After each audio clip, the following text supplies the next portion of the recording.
For today's video nga, nandito tayo sa Malia Ocean Park. Thank you nga kay Tita Sansi at Tito Ian sa pagtreat sa mga bata. Pagpasok nyo sa Ocean Park, stuff toy agad ang mga bubungad sa inyo. At dito naman banda is andito yung mga restaurants kung saan kayo pwedeng kumain. Kami ng mga bata is nag-breakfast na kami, pero dahil di pa kumain itong mga kapatid ko, ayan, at nag-pizza na lang muna kami. Mag-11 na nga rin to mga oras na to. Kailangan talaga kumain muna kayo bago kayo pumasok sa loob. Kasi nga, once na pumasok na kayo doon, di na kayo pwedeng bumalik. Like halimbawa, nasa loob na kayo, tas ginutom kayo, lalabas muna kayo kasi kakain kayo, tas papasok kayo ulit. Hindi na kayo papasukin kasi nga, one entry lang ito.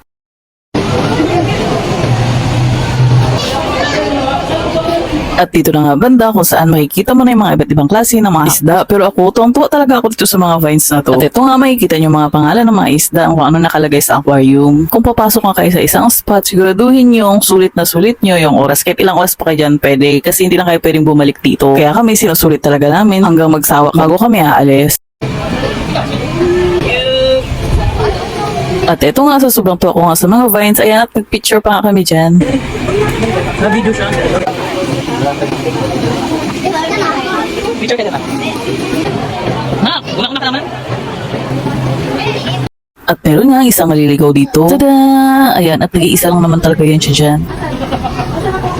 At pagbaba nga namin dito, aba at napaghahalata naman talaga yung mga manginginom talaga. Pagkakita nga nila kasi dito, aba at nag-cravings na naman talaga ng inihaw. Parehas nga kasi na sinabi yung kapatid ko at yung nauna sa amin. Sino ka yung kapatid ko na yun? Ayan, at nandito na kami sa Koy Banda. Medyo naaliw nga kami dyan dahil napaka-colorful nila at napakaligali. Ayan, at nagpapahawak lang naman sila. Hindi sila natatakot sa mga tao. Kasi nga sila mismo lalapit sa'yo. Dito nga banda, malapit na nga tayo dun sa mga isda kung saan nanirahan sa madilim na lugar. Sa ilalim ng dagat. Bawal nga kasi dito yung may flash. Tuwang-tuwa naman yung anak ko dito sa baby shark.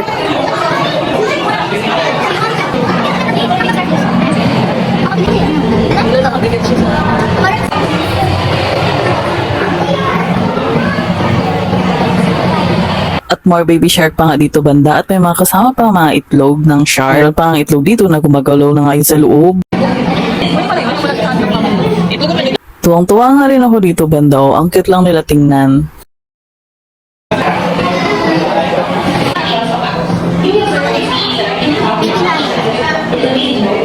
Sila sa kanan. Akala ko yung ano, parang naka-camouflage sila. Ano poisonous?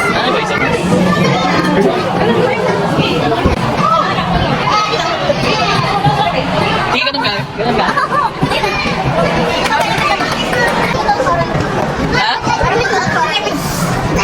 At dito na nga banda yung malapit na tayo sa ilalim ng aquarium. Pero matagal pa nga rin kami nag-stay dito kasi marami ka pa nga rin makikita na klase-klase ng isda. At dito nga rin banda yung mga giant.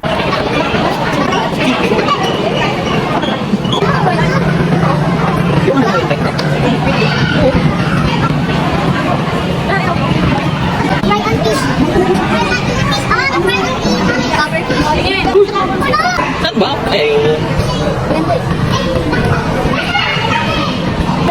Nagpahinga na nga rin kami muna banda dito dahil nga marami pa rin namang tao sa loob. At pagpapasok ka na nga dito sa loob, kahit ilang oras ka pang mag-stay dyan, pwede rin.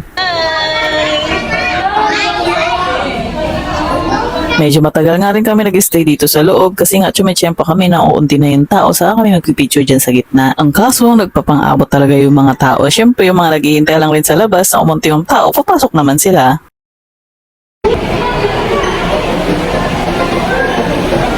Eto nga, sa labas na ito ng aquarium. Nasa first floor pa lang pala tayo ha. Meron pa tayong second floor.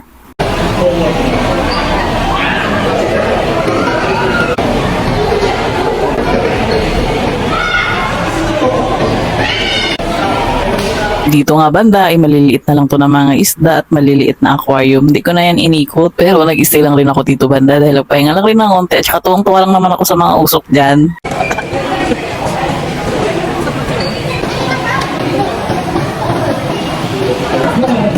At meron nga pala mga isda dito banda kung saan tatanggalin niyo yung mga dead skin mo. Tingnan mo tong anak ko, akala mo nakikipagkwentuhan lang sa isda. Pag ikaw nahulog ka, yung bata may ikaw magaling. Nakita mo na yung mga ngipin nila. Nakita na namin din. Tuwang-tuwa lang rin talaga ako sa mga panahon na to kasi nga parang bumabalik ka sa pagkabata. Dito nga na nga banda yung paakyat ng second floor. Dito na yung banda kung saan pwede kang magpakain ng mga isda. Pero may bayad yun ha. Babayaran mo yung pagkain na ipapakain mo sa mga isda. Kumbaga, magkakaroon ka ng close encounter doon sa mga isda. At dito na nga yun sa second floor kung saan yung mga penguin.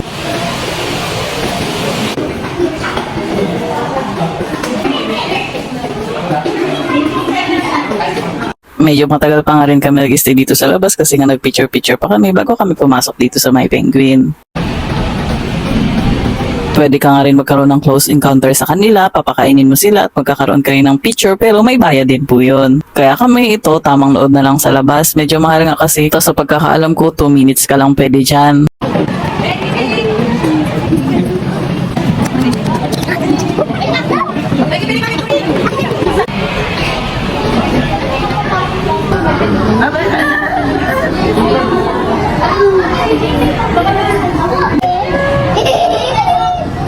Matagal nga rin kami nag-stay dyan sa Penguin, saka kami nag-proceed dito sa everyday Pasko sa Christmas village nila.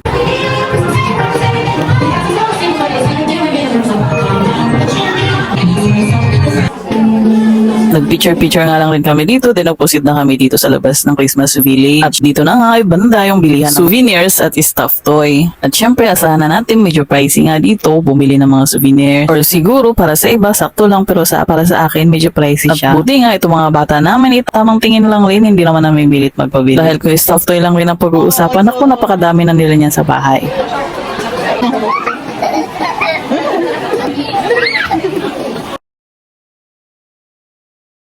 Dito nga banda yung mga souvenirs kung saan may mga nakalagay na Manila Ocean Park. At dito nga, other pahinga na naman at may nakita nga kami nagtitinda ng ice cream kaya bumili muna kami. Fast forward na agad tayo dito sa bird show at saka Lizzie Lion show, no? Medyo na late na nga kami ng dating nito. May oras nga kasi yung show nila dito. At ang naabutan nga namin dito is yung pinagsusolve na yung ibon. Aba, at matinig na naman tong ibon na to. Kaya niya lang naman mag-compute. At ito nga puting ibon na to, dapat dadapot siya dun sa volunteer. Puyat ata at napadpad kung saan. Pero in fairness, hindi niya nakalimutan kung saan ilalagay yung 200 na hawak ng lalaki. Aba, at magaling, diniretso lang naman dun sa donation box. Pero ang galing ng mga ibon na to, no? Ilang buwan kaya to sila itinrain. Ito nga, palipad-lipad lang siya dyan, pero hindi siya lumalayo.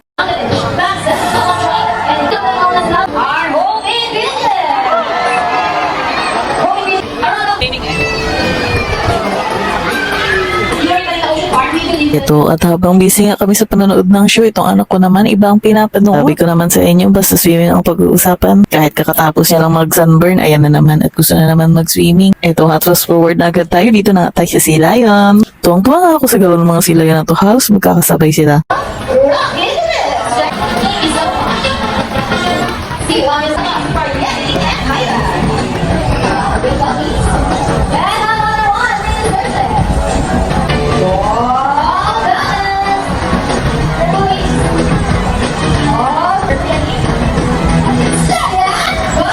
Ito nga, tagtawag naman sila ng volunteer para magkaroon ng close encounter sa Sea Lion. Abang, at may pag-kiss pa. At humirit pa ng isa pa nga yan.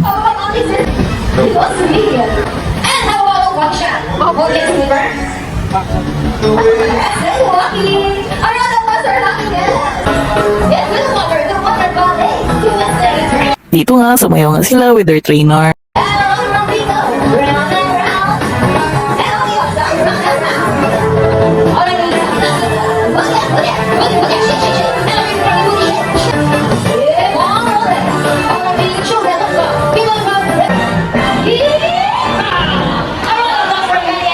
Siguro mga 30 minutes din tinagal lang show na to. Ayan, at dahil tapos nga, mayroon pa tayong pupuntahan. Di pa tayo tapos.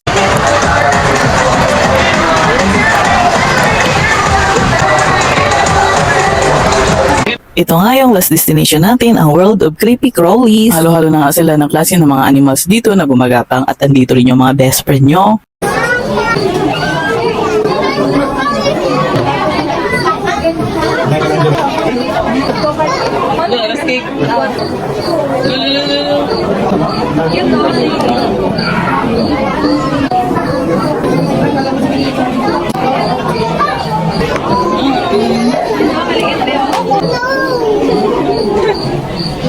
Ayaw na order.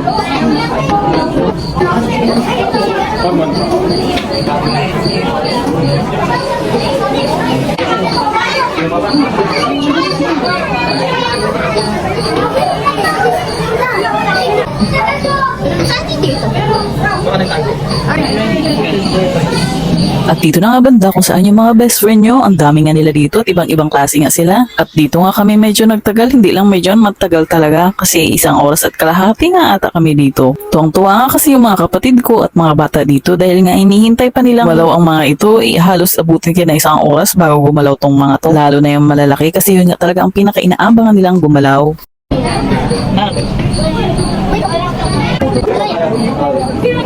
Tingin dito kay mama.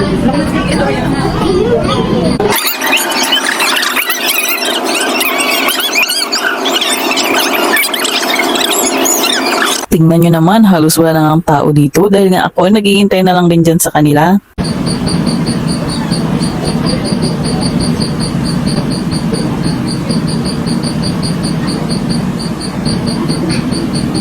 At eto na nga yung pinakainaabangan nila, ang gumalaw tong pinakamalaking ahas na to. At sa sobrang bagal nga nito kumilos, kailangan ko pa nga i-times 20 ang speed nito. At habang naghihintay nga ako sa kanila dito, ayan at na-exercise ko nga yung mga paa ko. At ayan, baka kung bet nyo yung sapatos ko, ilalagay ko rin yung link dyan sa baba. At eto nga, dito ko na tatapusin itong mini vlog na to. Kung nakarating man kayo dito, maraming salamat. See you in our next vlog.